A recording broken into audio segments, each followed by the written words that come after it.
Mensajero de las Pléyades. Producción y locución, Annie Sisi. Centro de Información Intergaláctica. ¿Cómo era la Tierra? Antes de la visita de los científicos del Cisne, en la Tierra primitiva no había aún ningún ser vivo. El modelo que actualmente manejan muchos científicos nos presenta una corteza bastante caliente, compuesta de roca primitiva, bañada por mares en continua ebullición y en equilibrio con nubes cargadas de lluvia y electricidad estática, que se descargaban en forma de violentas tormentas con rayos y centellas.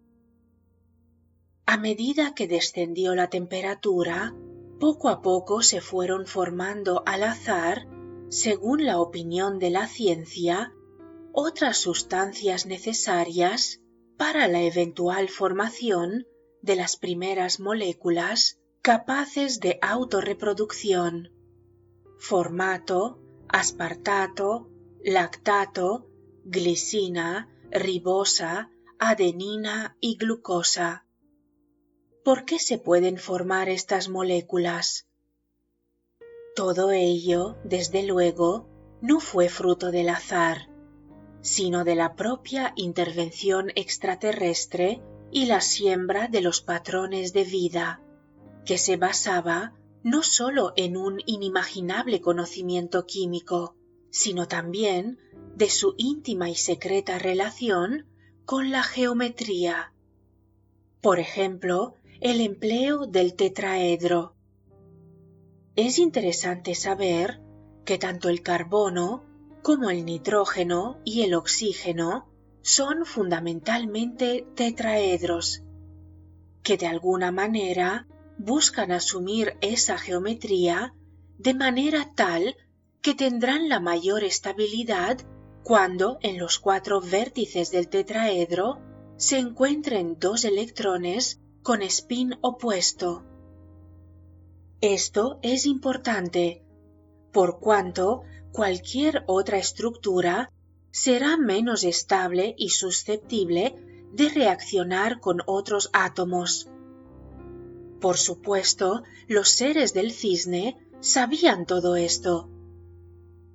Desde 1990, Christopher Chiba, del Instituto para la Búsqueda de Inteligencia Extraterrestre, propuso que el agua y los gases de la atmósfera terrestre provienen de la colisión con cometas, meteoritos, etc., que no solo trajeron agua y gases, sino aminoácidos y otras moléculas orgánicas. Evidencia de que esto pudo haber sido: así es que en los cometas Halley, Hale-Bopp y Hyakutake se detectó la presencia de queroseno, etano y metano. Hoy por hoy, esta teoría, llamada panspermia por los científicos que la apoyan, señala la nebulosa de Orión como el posible origen de las primeras moléculas en la Tierra. La presencia de los científicos del Cisne explica cómo llegaron esas moléculas y, como hemos visto anteriormente, por qué se escogió Orión como modelo de siembra. Posteriormente, en la era secundaria, millones de años después, llegan a nuestro mundo un grupo de colonos extraterrestres que se van a instalar en la parte norte de Europa y Groenlandia, la mayor isla de la Tierra en la región polar ártica, fundando así la mítica Hiperbórea, con su capital Thule o Toyán. Groenlandia, Islandia y las islas Spitsberg serían los vestigios geológicos de ese fabuloso continente hiperboreal que disfrutaba de un clima tropical con una vegetación extraordinaria. Los importantes yacimientos de carbono fósil bajo el hielo de estas islas demuestran que allí creció hace mucho tiempo una exuberante vegetación. Irónicamente, Groenlandia significa tierra verde. Este sería el lugar elegido por los cosmonautas extraterrestres en donde edificarían una portentosa ciudad que las leyendas aún hoy en día recuerdan. Aquellos visitantes, los vigilantes de Alpha Centauro, eran viajeros estelares, de la categoría de guardianes y vigilantes, altos y corpulentos, de tez blanca y de cabello claro, que les caía por detrás de los hombros. Provenían de Alpha Centauro, una de las estrellas más próximas a la Tierra, 4,2 años luz, aunque en realidad se movilizan continuamente por el espacio, visitando pacíficamente los diversos mundos que esgrime nuestro universo material.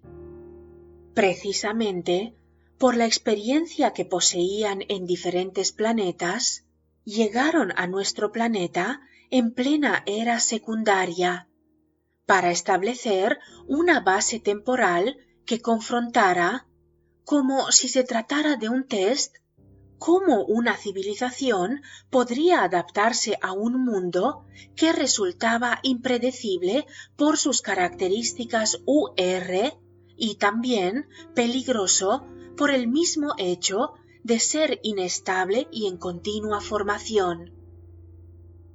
El problema de los planetas UR es que, como son tan sensibles, tienen una gran fuerza magnética, por llamarlo de alguna forma, que atrae asteroides, cometas o aerolitos que pueden fácilmente destruirlos.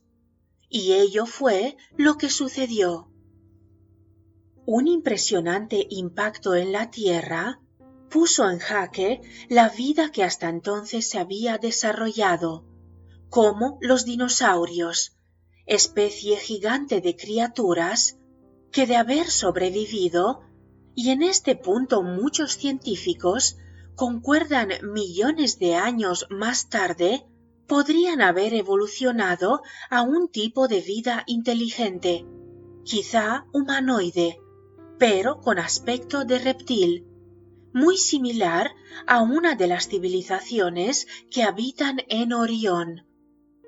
Este detalle obviamente no es casual, por cuanto los patrones de vida que se sembraron en el planeta, como vimos anteriormente, provenían de la mismísima nebulosa de Orión.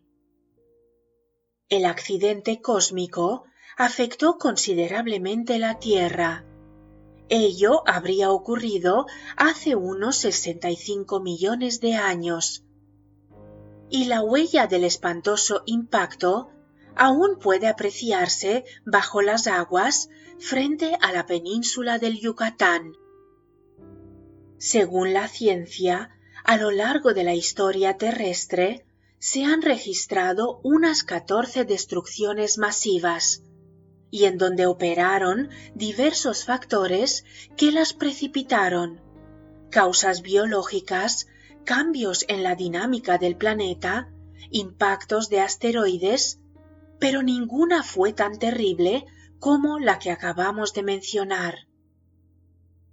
Para que tengamos una idea de lo que fue este impacto, el asteroide de 9,5 kilómetros de diámetro, basándonos en los estudios científicos más rigurosos, se estrelló a 100.000 kilómetros por hora, liberando una energía equivalente a 100 millones de bombas de hidrógeno. Todo quedó totalmente destruido en 180 kilómetros a la redonda. El impacto pulverizó billones de toneladas de roca que quedaron en suspensión en la atmósfera, impidiendo el paso de la luz solar. Una vez se depositó todo el polvo, el CO2 acumulado en la atmósfera, uno de los responsables del efecto invernadero, produjo un incremento de temperatura. Los glaciares se derritieron, el nivel de los mares subió y se modificaron los ecosistemas, extinguiéndose una gran cantidad de especies. Se estima que las especies marinas extinguidas alcanzaron un total de 76%. Los visitantes de Alfa Centauro, ante este panorama, huyeron, utilizando una especie de puerta interdimensional que hasta hoy en día registra cierta actividad en el extremo norte del planeta. Solo unos pocos se quedaron en nuestro mundo, logrando sobrevivir en sus refugios subterráneos. A esta civilización, no olvidemos de origen extraterrestre, es a la que se refieren las leyendas germánicas como Hiperbórea o Asgard. Y por si fuera poco, el episodio del impacto que hemos detallado y la huida del mayor grupo de los vigilantes es recordado también por la tradición de los países nórdicos bajo el nombre de Ragnarok, que curiosamente significa el ocaso de los dioses. Este impacto cósmico, que no pudo ser evitado, hizo que la Tierra fuera el primer planeta de los 8 seleccionados que fuera desestimado y declarado fuera del plan. Tiempo después, 4 de los 7 restantes se destruyeron totalmente. No quedó nada de ellos. Por lo tanto, restaban solamente 3 planetas.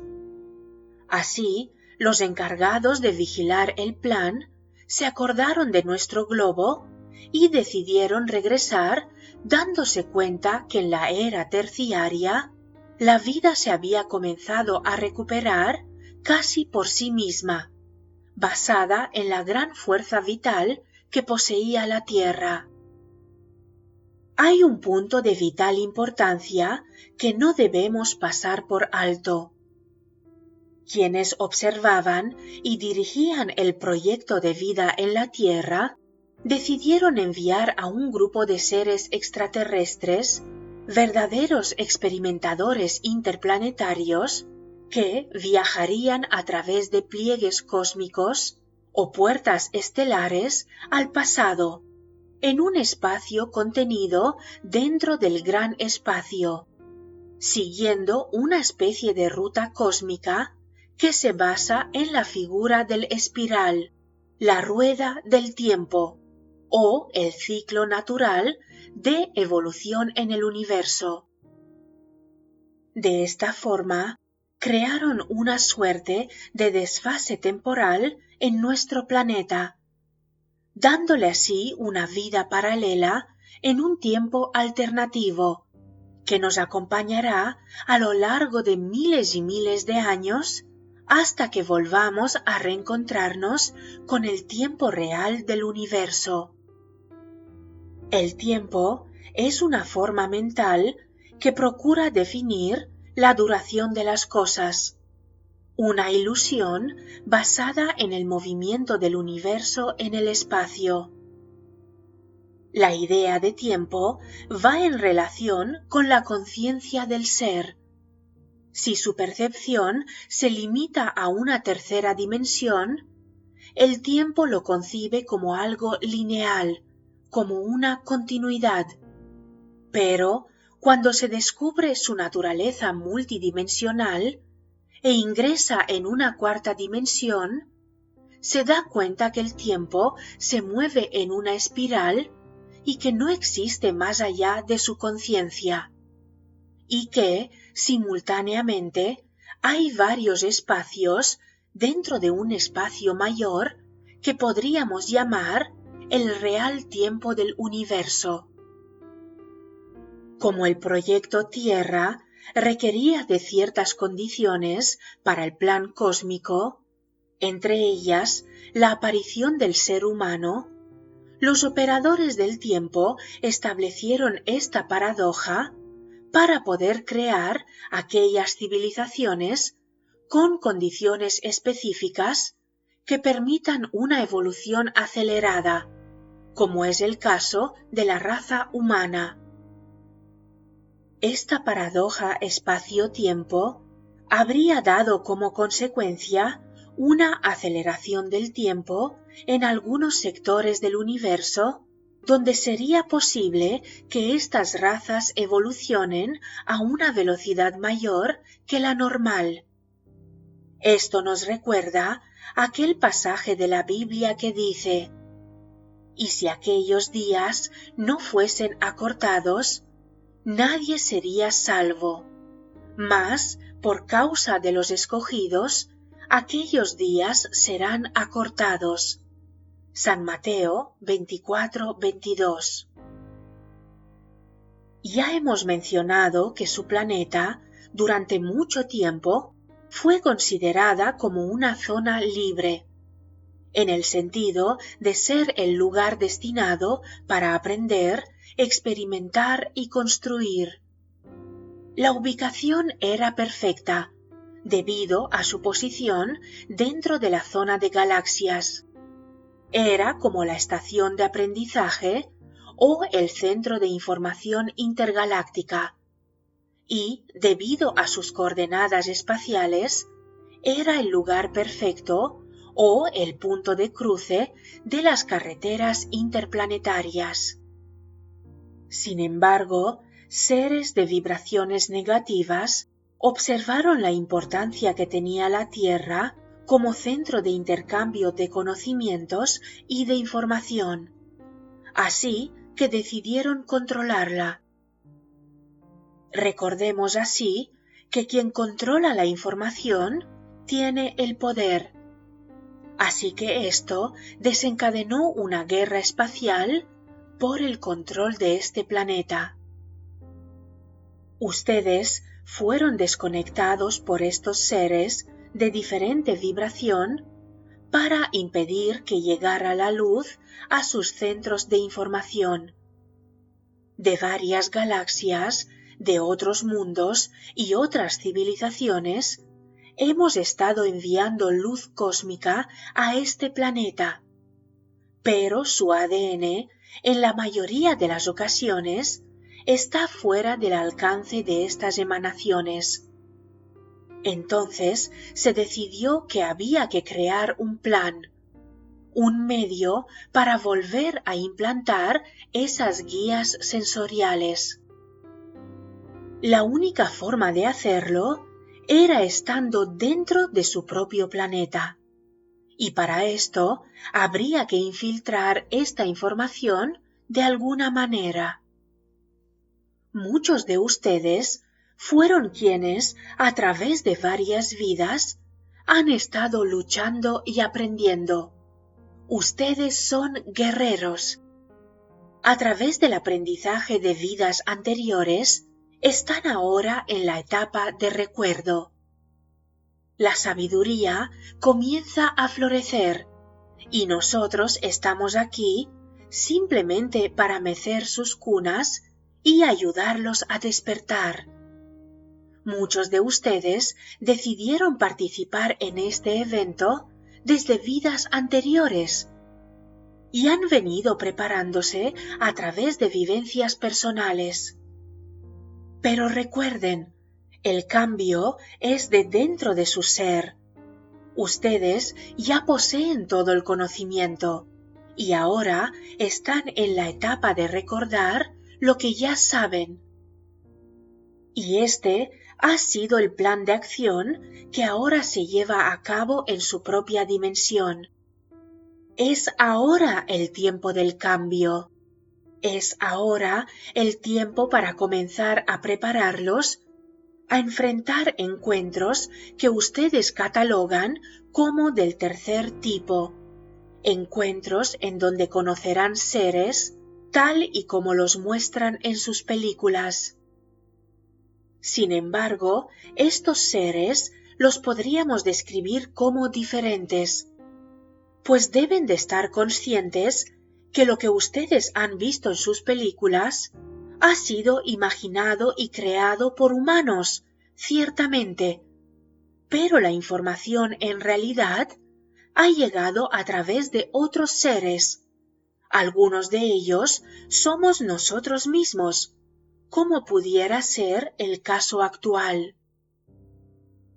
Los seres humanos, al igual que todos los seres del universo, están conectados a través de un conocimiento superior. Este conocimiento se da en forma de energía. Esta energía entra a sus cuerpos a través de lo que conocen como centros energéticos o chakras. Sin embargo, muchos de ustedes no saben que existen centros energéticos externos aparte de los centros que ustedes ya conocen. Estos centros están en movimiento, es decir, un movimiento de orden universal, al igual que los planetas, galaxias y constelaciones. Cuando ustedes logren unificar estas vibraciones por medio de la apertura de sus 12 chakras, estarán en la posición de controlar además las energías que existen en otras dimensiones paralelas. ¿En qué época la Tierra fue un centro de comunicación intergaláctica? ¿Antes o después de la Atlántida y Lemuria? Atlántida y Lemuria están dentro de una era que se considera como contemporánea. Por supuesto que su planeta ha sufrido varios cambios físicos y dimensionales. La mayoría de ellos han sido producidos por civilizaciones que fueron desarrollados dentro de planos diferentes. Los registros de evolución dentro de este planeta son más profundos de lo que sus científicos dicen. Este planeta ha tenido vida desde eras en que sus ancestros no sabían siquiera que pudiera ser factible. Este planeta ha sido un centro de conocimiento que se ha intercambiado entre diferentes civilizaciones extraterrestres y ultraterrestres. Ha sido el control de información, lo que ha sido el punto de discordia entre seres de otras civilizaciones. Seres de conocimientos avanzados han intercambiado información en este planeta. Han habido, dentro de su planeta, civilizaciones avanzadas que no han dejado ningún rastro, otras que se han perdido dentro de los hielos polares debido a cambios de rotación planetaria, y civilizaciones que han sucumbido ante experimentos fuera de control como el de la Atlántida. Casima, dices que nuestros creadores nos desconectaron. ¿Son ellos los negativos o son también los positivos? Ya que dices que nuestros ancestros son los mismos, los de ustedes y los de los humanos. No es complicado entenderlo. Permíteme explicar que efectivamente ustedes han sido el resultado de una evolución cósmica que se originó por la transposición de actos evolutivos que se originaron de nuestros propios ancestros. Todo es parte del plan de desarrollo automático. Estos dioses desarrollaron la energía que en un momento de evolución creó vida. Entiendan que es un espacio evolutivo. Toda evolución lleva un desarrollo paralelo. Si hablamos de evolución, la evolución es expansiva y divina. es parte del proceso divino de creación universal. Recuerda que en esos espacios el tiempo es tan solo un segmento de una probable realidad. La existencia está solidificada en un plano etérico. Es una fracción de energía la que se necesita para crear vida y existencia.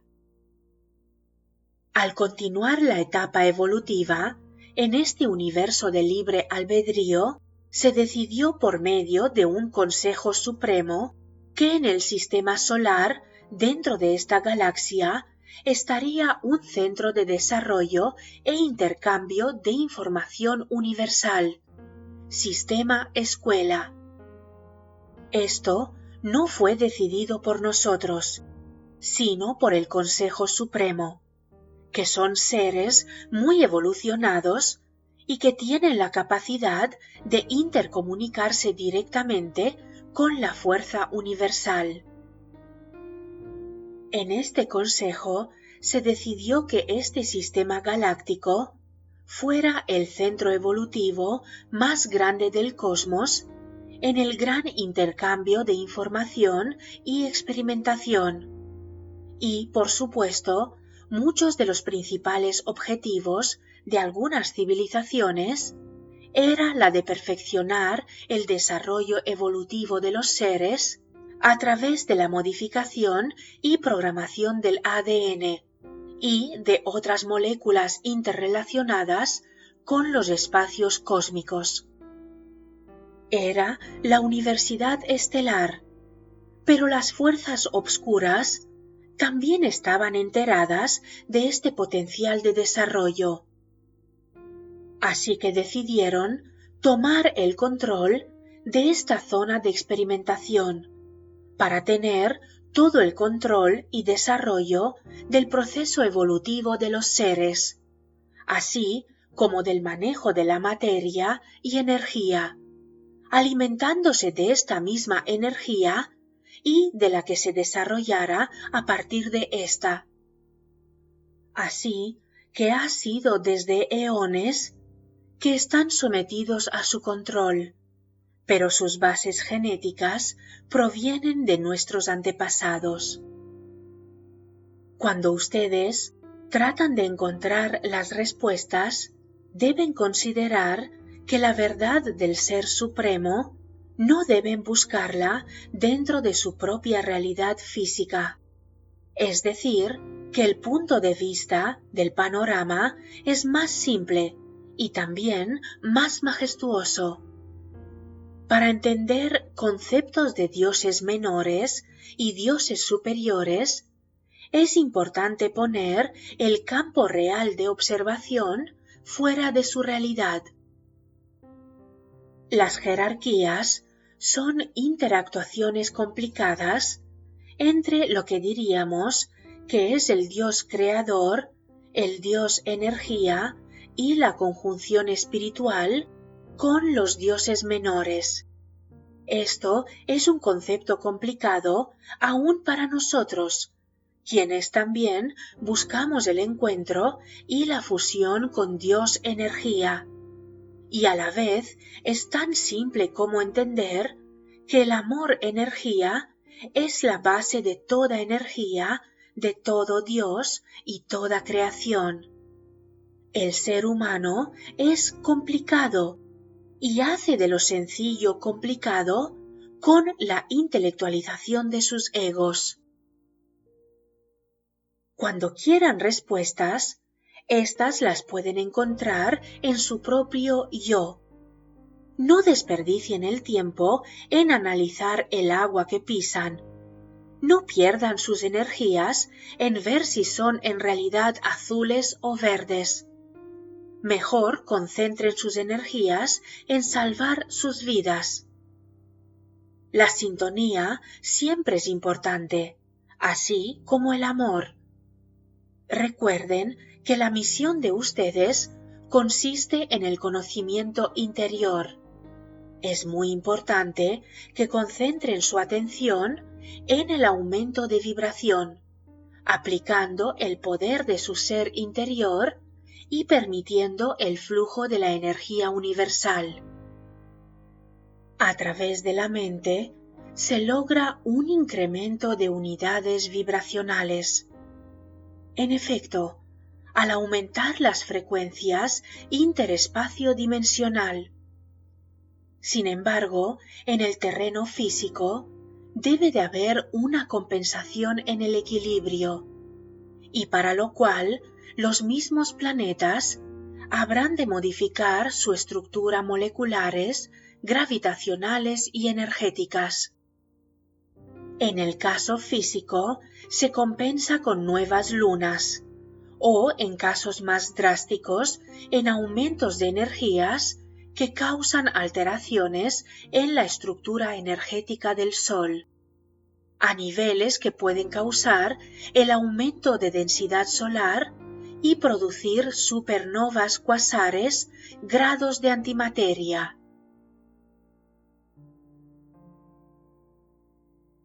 Evolución.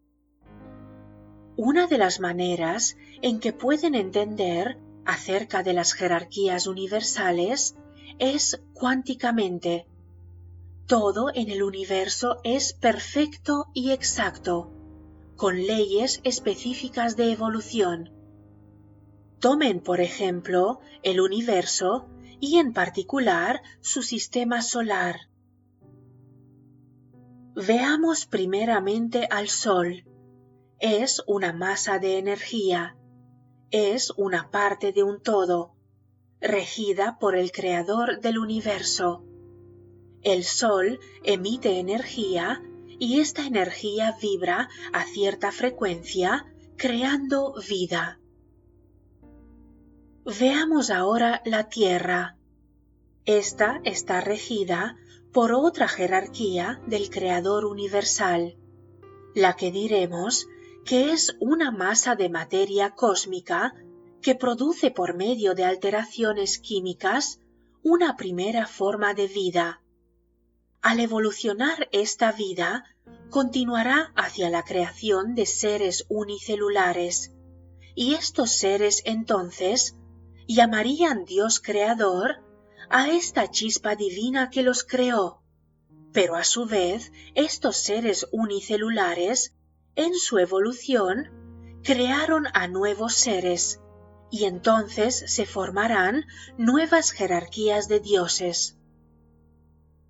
Cuando llegamos a la creación del ser humano, la jerarquía es a la vez la misma, porque ha salido del Sol, que es fruto del Creador universal, y diferente porque proviene de todos y en particular de uno de los dioses de la misma raíz. ¿El hombre tiene vínculos con el mono? No. La evolución del hombre, o diremos del ser humano racional, es paralela a la de los primates, debido a que los humanos han sido mutaciones e implantaciones experimentales de seres que ustedes llamarían dioses de baja jerarquía. Los primates, en una de sus etapas, en una parte de esta evolución, dieron lugar a formas parecidas a los humanos. Pero quienes poblaron ancestralmente a su planeta desaparecieron sin dejar huella en el mismo. Como les mencionaba, la evolución es exacta y se rige en formas específicas de acuerdo a las etapas de evolución en que se encuentran. Me refiero al aspecto físico y químico de su estructura. En realidad, la evolución del ser humano se va a un nivel más profundo, debido a que algunas partes de estas etapas evolutivas se vieron afectadas por manipulaciones externas del ADN.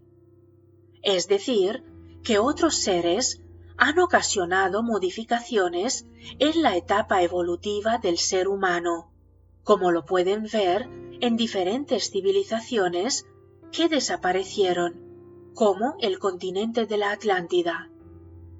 Lo pueden también observar en los mayas, en los egipcios, en los celtas, en fin, en cantidad de culturas que, si ustedes ven, estuvieron interrelacionadas.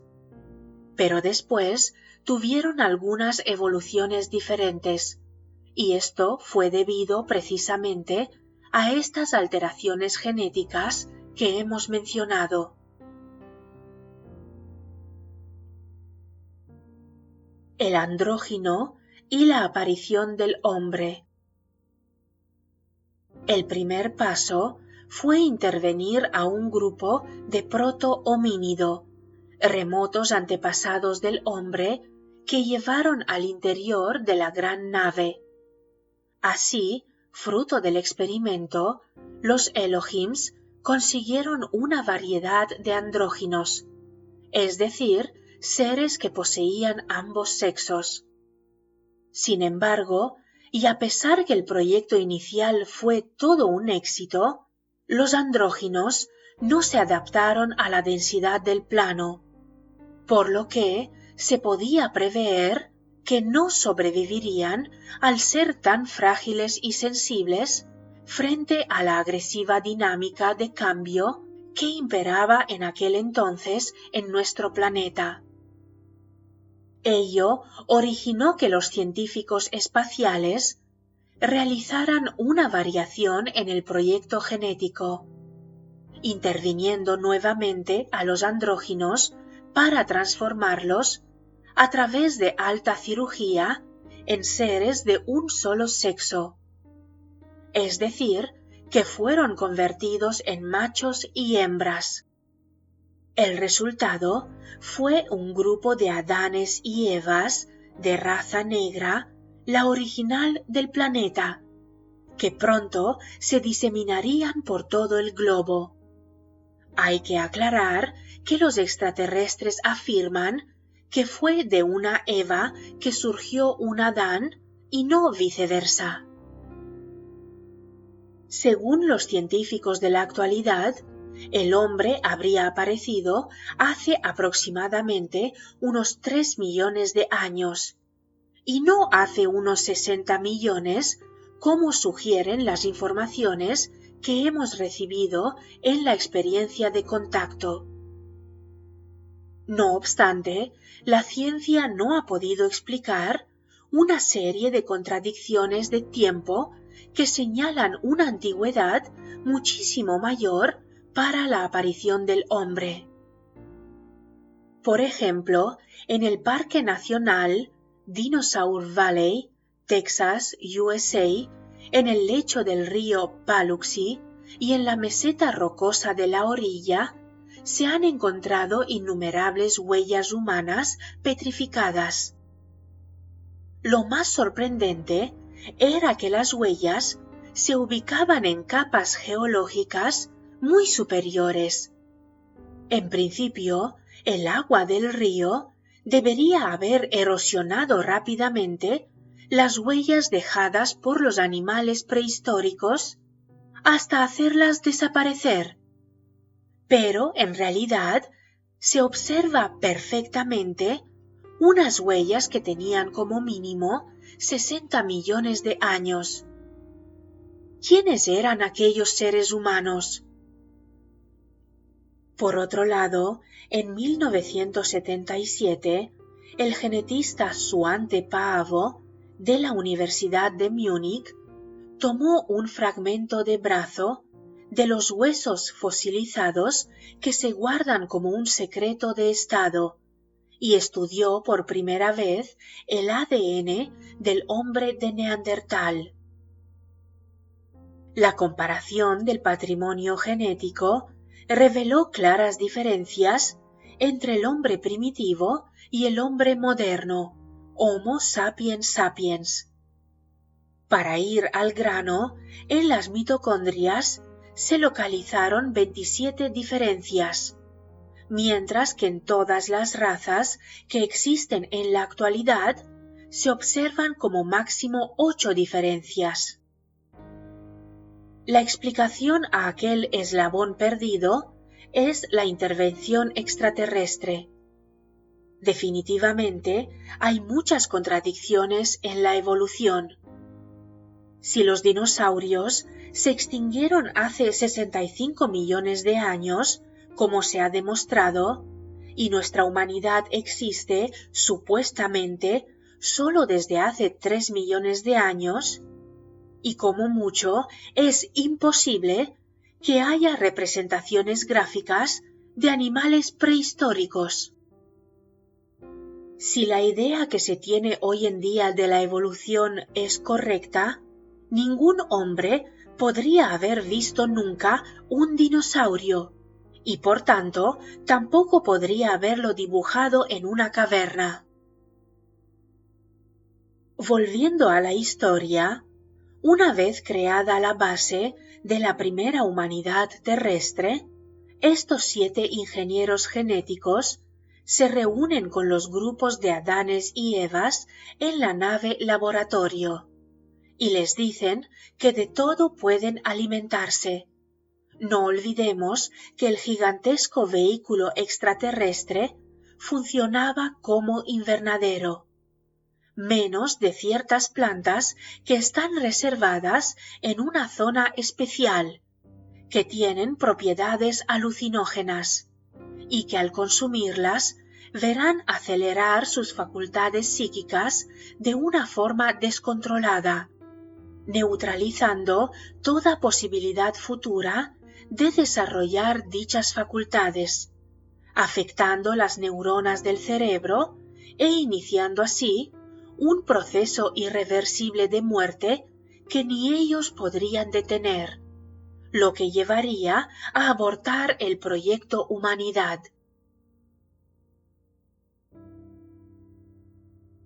Gadril, un Elohim contaminado. Los Adanes y las Evas aceptaron muy disciplinadamente la recomendación de no acercarse a estas plantas dañinas. Pero uno de los 7 ingenieros genéticos, un médico extraterrestre llamado Gadril, identificado con el símbolo de la serpiente, símbolo del caduceo de Mercurio, de la medicina, se reunió aparte con nuestros antepasados y les dijo que sus colegas, junto con él, necesitaban observar el comportamiento de ellos bajo el efecto de estas plantas alucinógenas. Los avaló a escondidas, auspiciando la primera experiencia de consumo de drogas por parte de la humanidad. Los Adanes y las Evas lo pasaron muy mal, se les bajó la presión, sintieron frío. Y cuando los demás ingenieros se dieron cuenta del problema, pensaron que definitivamente los humanos eran seres impredecibles, que la curiosidad de ellos era muy peligrosa y que inclusive podía poner en peligro la seguridad de ellos mismos. Así, deciden abortar por segunda vez el proyecto Tierra y se marcharon en su gigantesca nave. ¿Los seres humanos pueden ser clonados? Sí, actualmente sus científicos juegan con esto, pero no tienen el cuidado y control que se debe. Cuerpos clonados, un fenómeno que ya se había registrado en el primer grupo, había alertado a la Confederación. Se trataba de un envejecimiento prematuro, fruto de poseer cuerpos clonados y bajo una influencia energética extraña para ellos, nuestro planeta.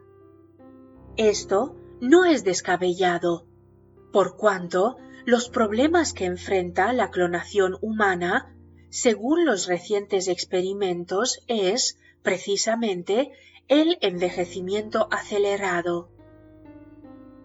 Debido al avance evolutivo que lograron los Oriones y otras civilizaciones extraterrestres, al morir y encarnar nuevamente, no pierden el recuerdo de la experiencia adquirida en la vida anterior.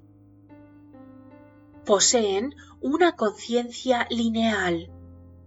Por ello, en un procedimiento que no podemos comprender aún en la Tierra, decidieron construir sus propios cuerpos o réplicas adultas, para ser ocupadas si su vehículo material era destruido o se detectaba ya inservible. Era como cambiar de ropa. Para comprender esto, imaginemos a un ser con una conciencia de 3000 años de existencia encarnar nuevamente como bebé y tener que vivir ese proceso una y otra vez hasta poseer un cuerpo adulto. En la Tierra, desde luego, esto no es así, por cuanto nos encontramos en un peldaño distinto de aprendizaje, olvidando quiénes fuimos en una existencia anterior y creciendo en distintas familias, geografías y realidades para finalmente abrazar la iluminación que nos lleva de regreso a Dios. Según los guías, no poseemos aún la preparación necesaria para recordar todo cuanto hicimos. Si en una sola existencia los seres humanos nos vemos afectados por las personas que nos hicieron daño, que dañamos, que amamos, que perdimos, y diversas experiencias de impacto que nos sacuden, ¿qué pasaría si recordáramos el mismo proceso, pero en 20 o 50 existencias? No lo soportaríamos.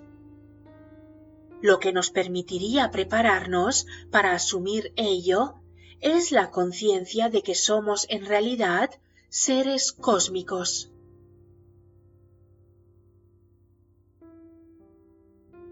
¿Los seres humanos clonados tienen alma y espíritu? Bien, en efecto, una clonación es primeramente una etapa de conciencia molecular en donde los átomos siguen el patrón de creación de acuerdo a la información contenida en su ADN, concepto ya conocido por ustedes. Sin embargo, existe una conexión entre lo que pudiéramos llamar la célula madre, cuya información es exacta a la del clon. Sin embargo, biológicamente podrá ser igual. Sin embargo, habrá factores sociales y de comportamiento psicológico en los que habrá una codificación considerable dentro del patrón genético original. Hasta aquí creo que no resulta fuera de su entendimiento. Ahora bien, cuando hablamos de vida, en efecto hablamos con una conexión con el Ser Supremo o energía universal, y es donde se produce un cambio significativo dentro de sus moléculas, ya que durante los primeros 66 días de vida, la conexión entre célula y madre y energía universal es la misma. Después de este periodo de integración, como un ente de conciencia propia, canalizando esa energía universal y generando su propio patrón energético, integrándose al todo con alma y cuerpo y esencia de vida unificado y autodependiente. ¿Nuestro planeta tiene libre albedrío? No, no es que el planeta sea de libre albedrío. Es todo este universo el que tiene libre albedrío. El proyecto de libre albedrío.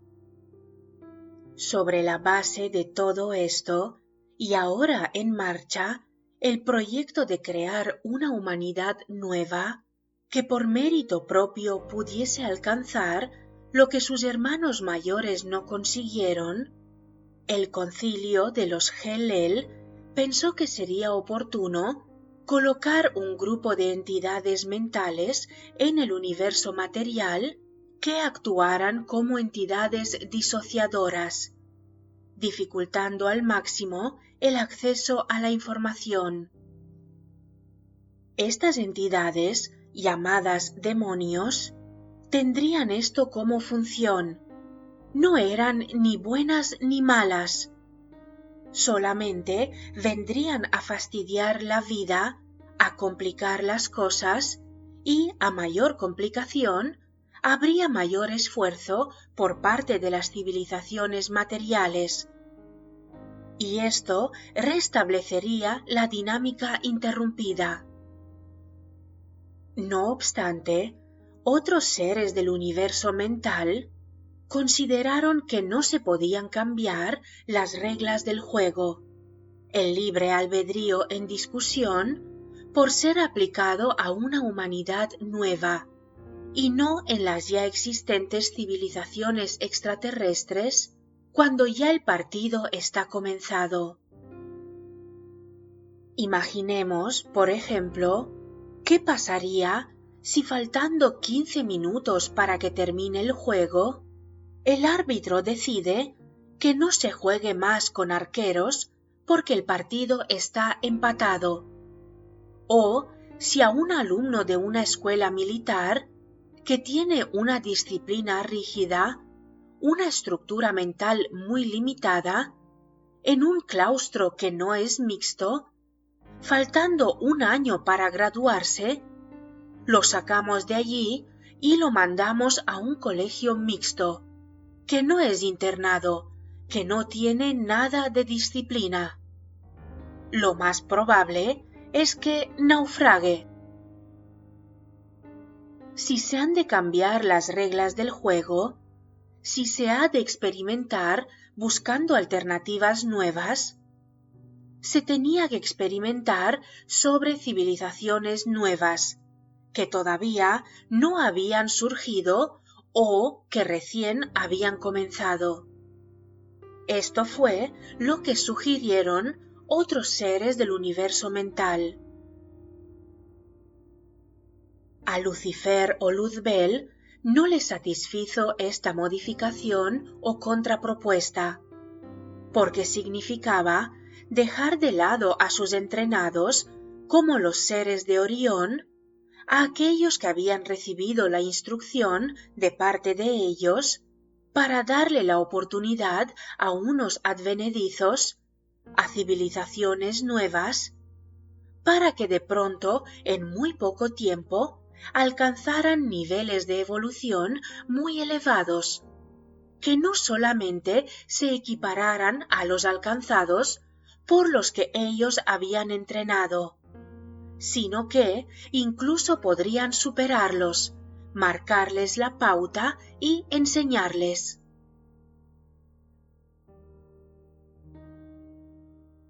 ¿Ustedes están en el universo del libre albedrío también?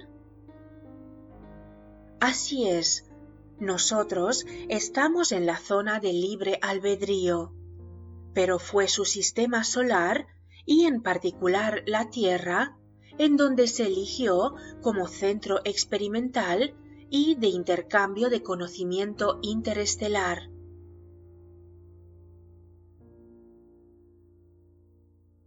¿Cómo son los universos que no tienen libre albedrío? Hay leyes universales de luz. Se rigen de manera especial a niveles y frecuencias que por ahora les sería difícil de comprender. Así que es mejor que poco a poco vayamos conociendo otros universos.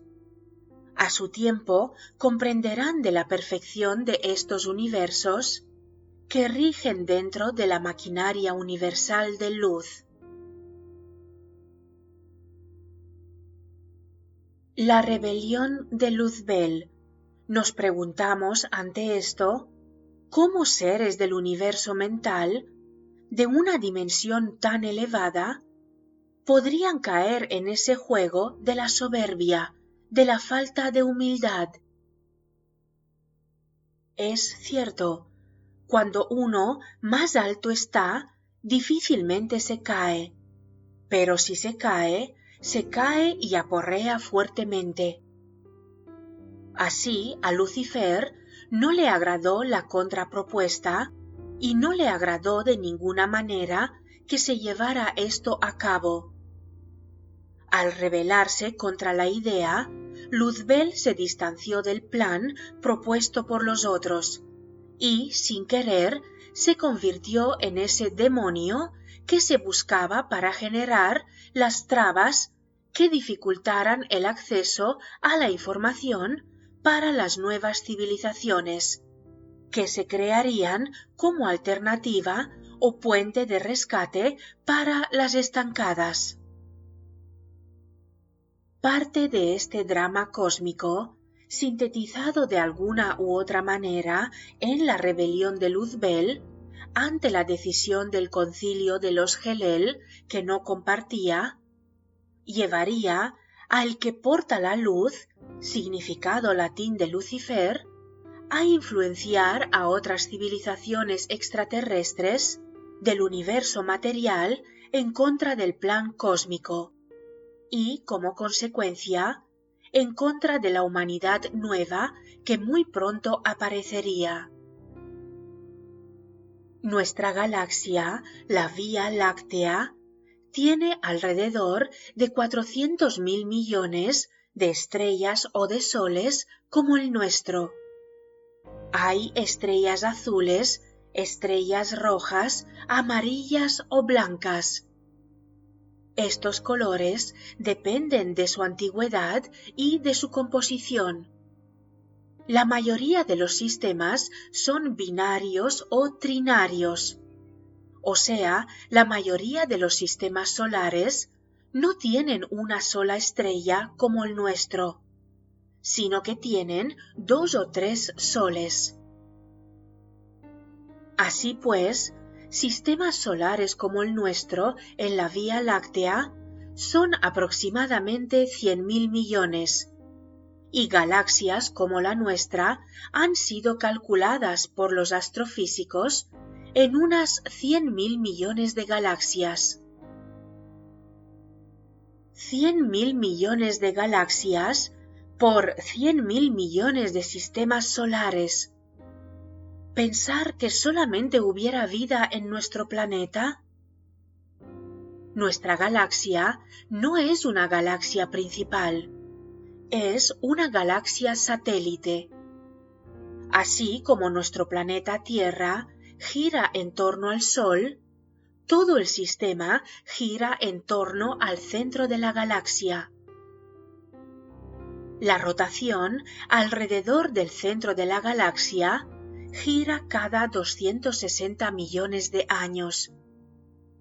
Decíamos que nuestra galaxia es una galaxia satélite, que gira junto con otras 7 más en torno a una galaxia principal que es la M31, o más conocida por todos como Andrómeda, que se encuentra a 2 millones de años luz de distancia de nosotros. Un año luz son 9.614 billones de kilómetros. Científicamente, los astrónomos involucran un grupo de 20 galaxias aproximadamente en torno a Andrómeda como parte del llamado grupo local. Sin embargo, los extraterrestres tienen en cuenta 8 galaxias en torno a Andrómeda para definir el sector estelar que compromete el desarrollo del plan cósmico.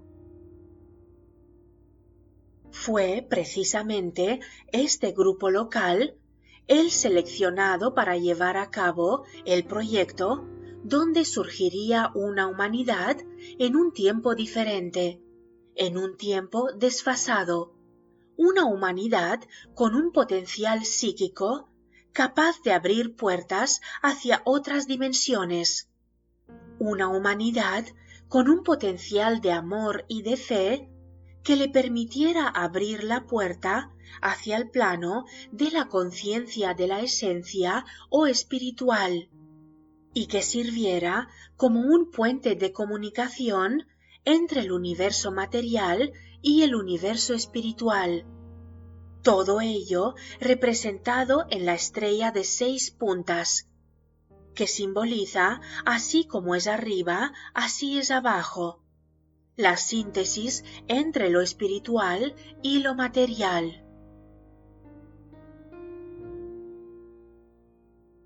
Los universos y los superuniversos son los que habla el libro de Urantia.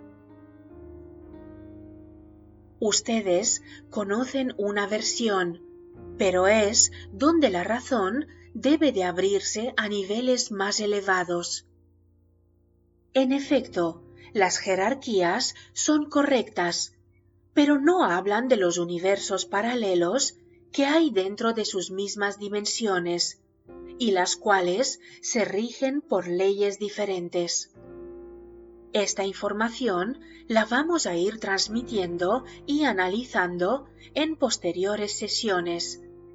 Primero deben abrir ciertos canales para que puedan entender claramente estas jerarquías.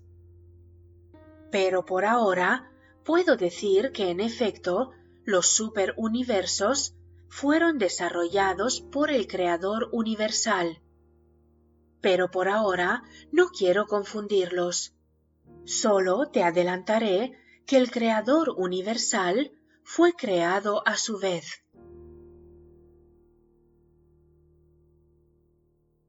Michael de Nevadón, de quien habla el libro de Urantia, ¿es Jesús? No, el universo fue creado por un Dios universal, que diremos que tiene una jerarquía alta. Jesús está debajo de esa jerarquía como una parte de la consciencia de ese Creador universal de alta jerarquía. Jesús fue una parte del gran escenario de esta humanidad. Él participó abriendo las conciencias de sus hermanos. Jesús movió masas, no solamente en el Oriente, sino más allá de esos pueblos. Entonces los seres de la oscuridad decidieron crear un final en el que ellos pudieran tener el control de la situación y a la vez pudieran nutrirse de su alimento favorito, la culpa, el miedo y el temor.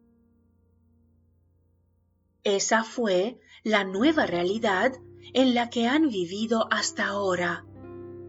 Ustedes son reales dentro del escenario de una irrealidad.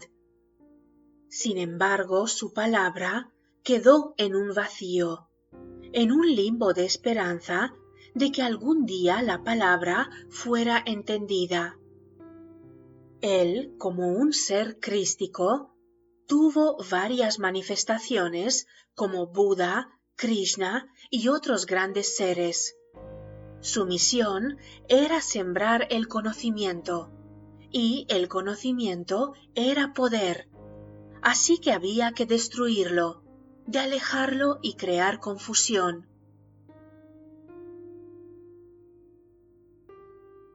¿Va a venir Jesús en cuerpo? ¿O es el nacimiento del ser crístico en cada uno de nosotros lo que se debe manifestar? Efectivamente, es la conciencia crística, es la manifestación del ser lo que ustedes tendrán como la segunda venida de Jesús. Es la superconciencia. Entonces, ¿Jesús como tal no va a venir? Existen varias posibilidades, aunque no es muy preciso que esto pudiera dar buenos resultados, considerando la falta de credibilidad de las religiones en la actualidad.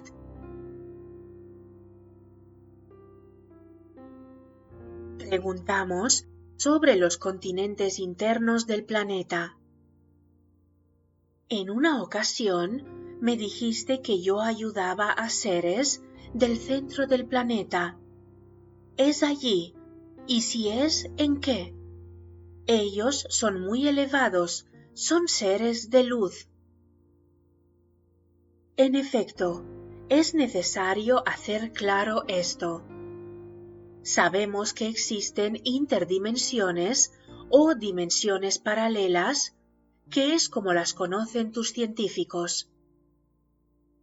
La interacción que algunos de ustedes, como tú, a nivel etéreo, es debido a que aun cuando un ser superior o de luz necesita de fuerzas que conecten físicamente entre las dimensiones.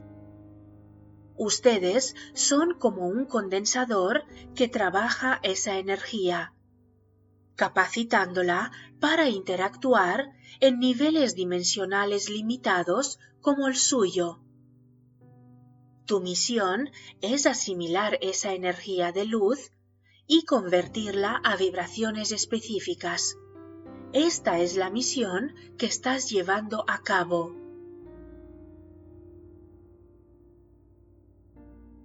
Evidencias de un mundo sumergido. Más allá de las columnas de Hércules, afirmaba Platón en sus diálogos, existieron vastas tierras, tan grandes como Asia Menor y Libia juntas, hasta que, en un solo día, este mundo que albergaba a una sociedad avanzada sucumbió bajo las aguas del océano Atlántico. De allí el nombre con el cual se recuerda a aquella civilización desaparecida, Atlántida. Aunque esta denominación, en verdad, se pierde en el origen de los tiempos, así como su historia. Aunque parezca insólito, aceptar la desaparición de una civilización bajo el océano, algunos científicos se han venido topando con algunos indicios que sugieren la realidad de todo esto. Por ejemplo, es interesante saber que el estudio realizado por los científicos del Observatorio Lamont, una división de la Universidad de Columbia en Palisades, New York, determinó cambios geológicos de carácter anormal hace 11.500 años en el Atlántico. Estas conclusiones encajan notablemente con la fecha de la destrucción de la Atlántida. Otro dato curioso es la existencia de una cadena montañosa que se extiende por la zona central del Atlántico. Estas formaciones son conocidas por los geólogos con el nombre de dorsales. La dorsal mesoatlántica es de por sí una de las pruebas más favorables para apoyar la existencia de tierras sumergidas.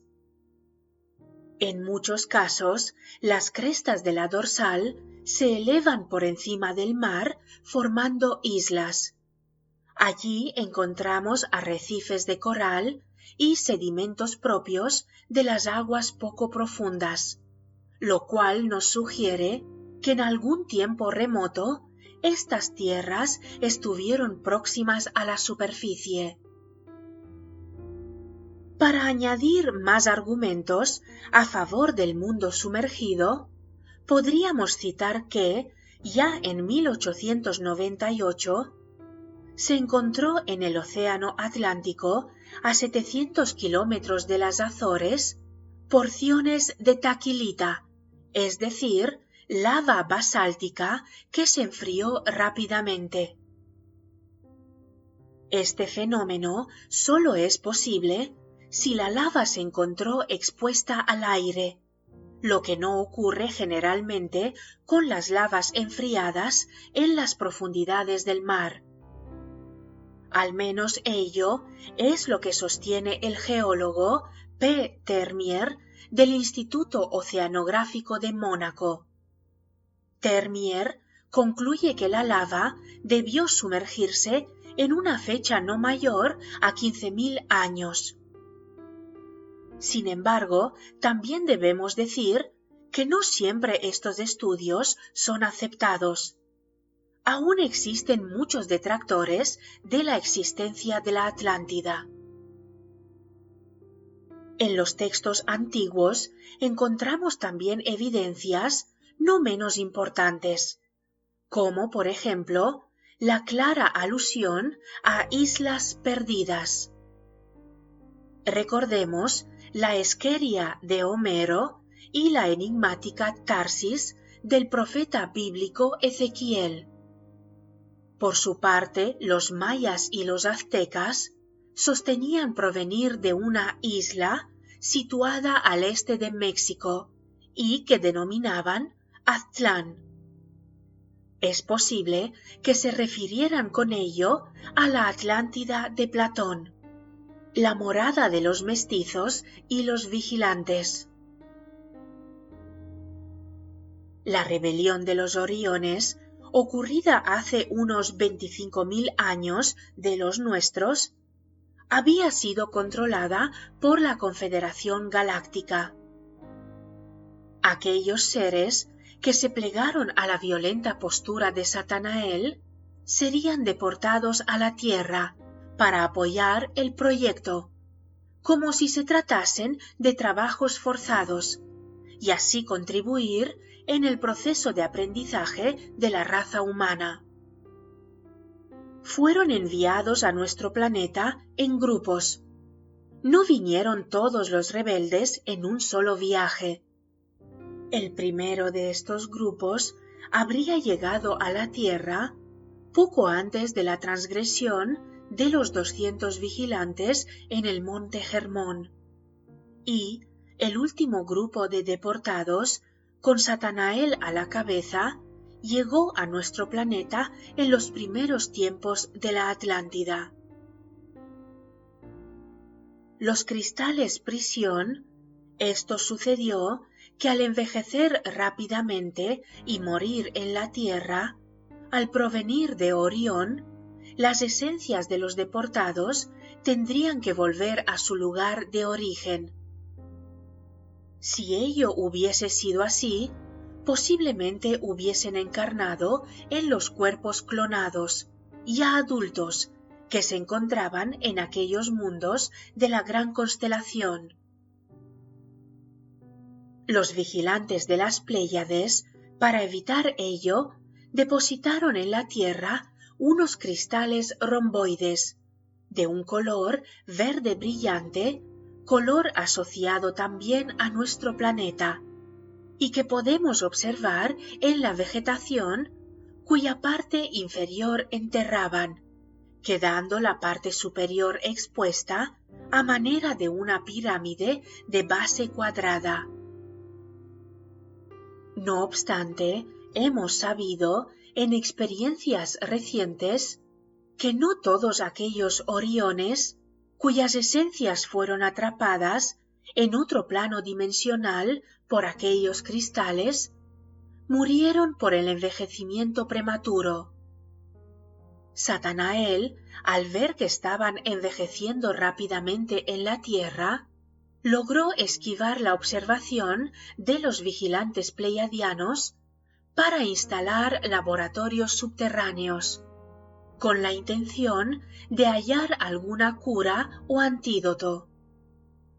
Sin embargo, los vigilantes detectaron esta iniciativa y, por orden de la Confederación Galáctica, al ver la violenta y persistente posición de los Oriones deportados, amparada en esta iniciativa científica, que involucraba además la posible creación de cuerpos nuevos para aquellos que ya habían sido atrapados por los cristales, decidieron destruirlos en una intervención bélica.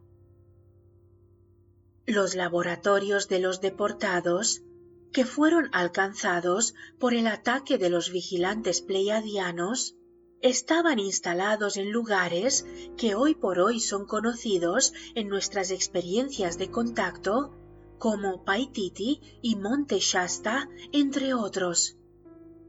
Ello explica por qué, precisamente en estos enclaves, se hallan aquellos cristales prisión, y el porqué de la presencia de la Hermandad Blanca, cuya fundación en la Tierra abordaremos en el siguiente capítulo. Los Oriones, atrapados dimensionalmente, le habían declarado una guerra psíquica a la humanidad, afectando considerablemente a los atlantes, quienes ya tenían bastante con el conocimiento heredado de sus padres los vigilantes. Los atlantes se volvieron una raza colonizadora, guerrera, expandiéndose por el planeta e imponiendo su tecnología y avance. Incluso se vieron en un enfrentamiento con una civilización autónoma de lo que había sido la antigua Lemuria, y, por si esto fuera poco, una guerra interna, por cuanto la Atlántida se fraccionó en dos corrientes, la que mantenía el espíritu de la luz y aquella influenciada por las tinieblas que terminó destruyendo el archipiélago atlante, las 10 islas, dejando solo a 3 como supervivientes, entre ellas el centro principal, que alude a la Poseidonis de Platón.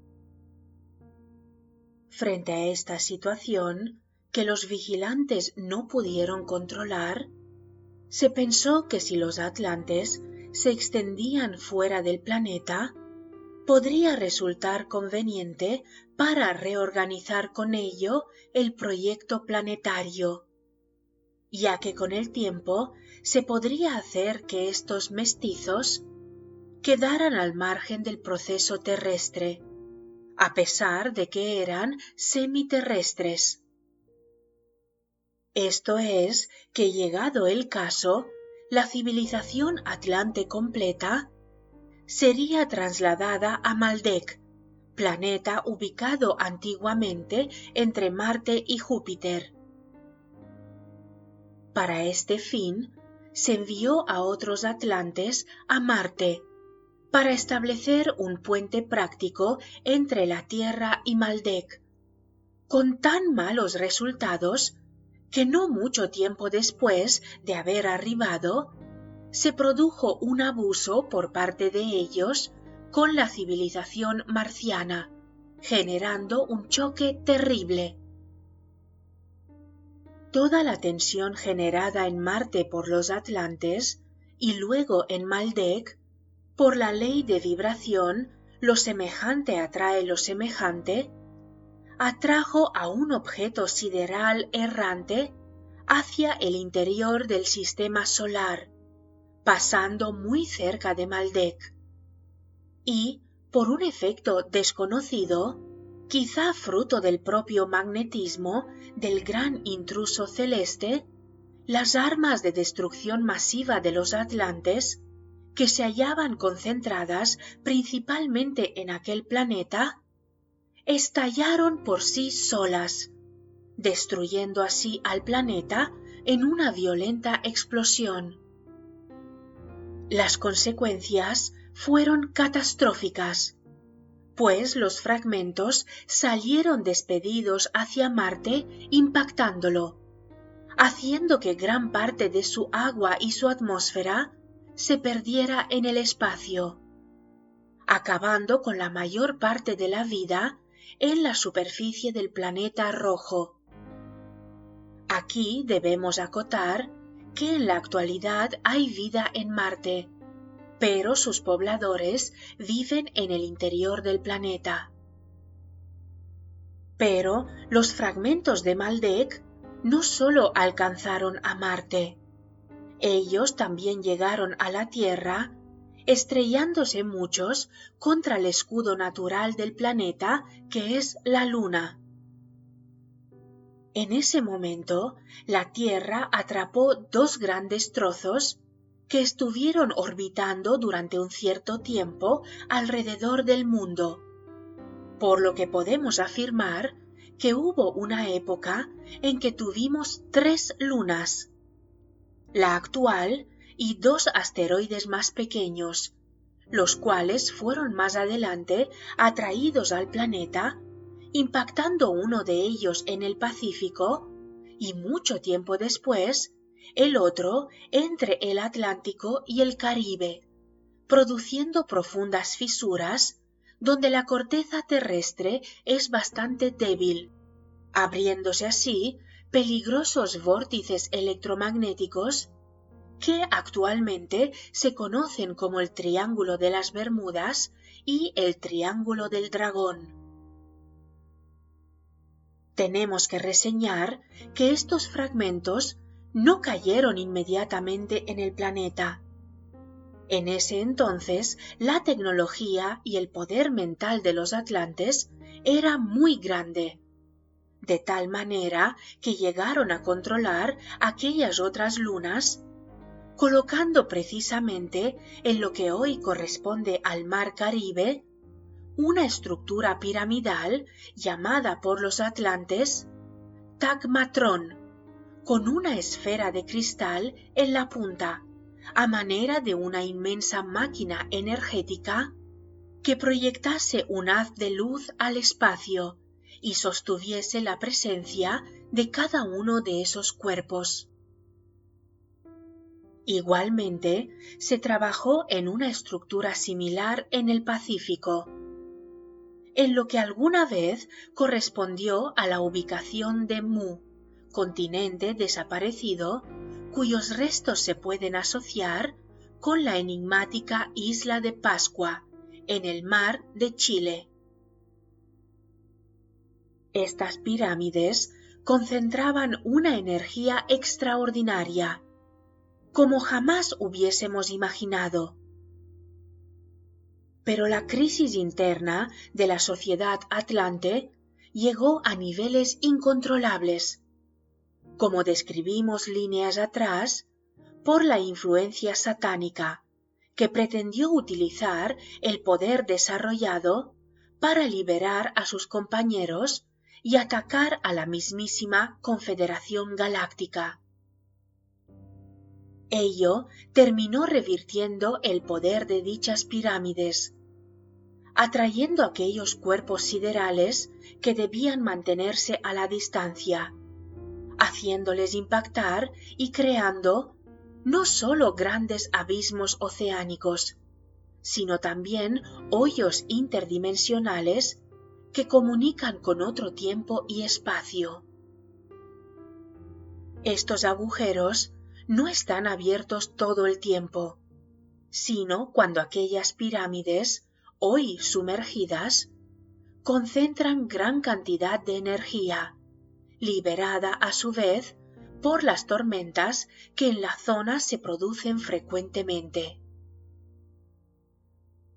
Todo esto y más hizo la oscuridad en contra del proyecto. El planeta registraba por ese entonces graves problemas debido a los desequilibrios provocados por los innumerables impactos. Los Oriones estarán allí atrapados hasta que se cumpla el plan rendición, es decir, o ellos se arrepienten y cumplen con ayudarnos, o si no, de allí no salen. Por eso, aquellos seres le han declarado una guerra psíquica a la humanidad, y como ya vimos desde la Atlántida, en donde casi lo consiguieron, han hecho todo lo posible para destruirnos. Recordemos que esta guerra psíquica no es solamente referida por los extraterrestres hacia nosotros para que estemos alerta de cómo la asechanza intenta manipularnos.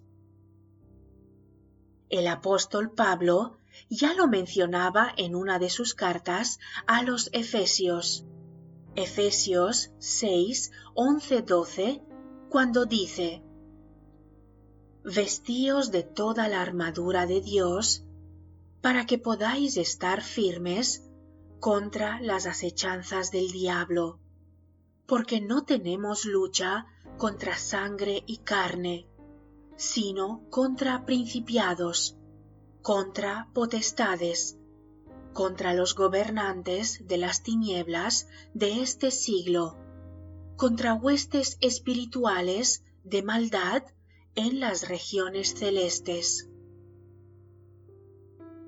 Como ellos no pueden manipular a todos los seres, manipulan a unas cuantas personas vinculadas a la política, a la religión, a la economía, a los mandos militares, y a través de ellos mantienen el caos mundial de desesperanza, angustia y desequilibrio. Son ellos, los satánicos atrapados, y sus servidores, los que conforman y mantienen un gobierno interno negativo en nuestro planeta, que basa su poder en la ignorancia.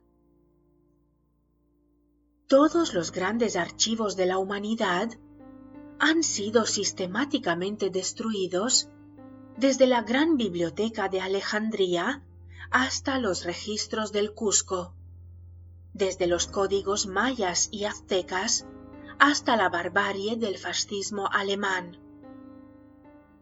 Todo aquello que pudiera darnos luz, que pueda llevarnos a recordar que somos parte de un proyecto cósmico, ha sido silenciado de una forma u otra, y que quede claro que no somos ratas de laboratorio. En realidad, somos bebés de probeta. Nuestro mundo no es una granja donde nos estén cebando para luego incluirnos en su dieta alimenticia, sino más bien somos una especie de casa cuna de donde los maestros esperan aprender de los discípulos a través de nuestras propias vivencias. Después de la destrucción de la Atlántida, hace 12.000 años, una fuerza interplanetaria de paz llegó a la Tierra para fundar lo que sería la Gran Hermandad Blanca de nuestro mundo. De esta forma se conseguiría el equilibrio necesario para que el ser humano pudiera continuar con su proceso de evolución. Estos 32 maestros extraterrestres, no 33, por cuanto quien debió representar a Orión, Satanael, se había polarizado a la oscuridad. Se ubicaron en galerías subterráneas en una región secreta del desierto de Gobi en Asia, fundando así la mítica Shambhala, centro matriz del mundo intraterrestre de Agartha. Desde allí velarían por la quinta humanidad. Cada uno de ellos representaba una determinada civilización del espacio. Su honda sabiduría y profundo amor por la vida los calificaba como los más aptos para llevar a cabo la misión de incorporar en nuestro mundo la semilla de la luz.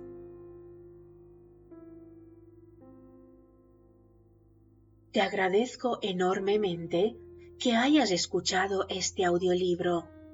Si estás aquí y ahora, es porque te ha aportado algo muy valioso para tu camino. Confía en que todo lo que llega a tu vida es perfecto para tu crecimiento. Por favor, en reciprocidad, dale like, comenta, suscríbete al canal y comparte este vídeo. De esta forma, este conocimiento llegará a mucha más gente. Gracias, gracias, gracias. Soy Annie Sisi. Hasta el siguiente vídeo. Dale clic y sigue escuchando más audiolibros espirituales. En mi canal encontrarás más audiolibros sobre pleiadianos. No te pierdas el próximo vídeo.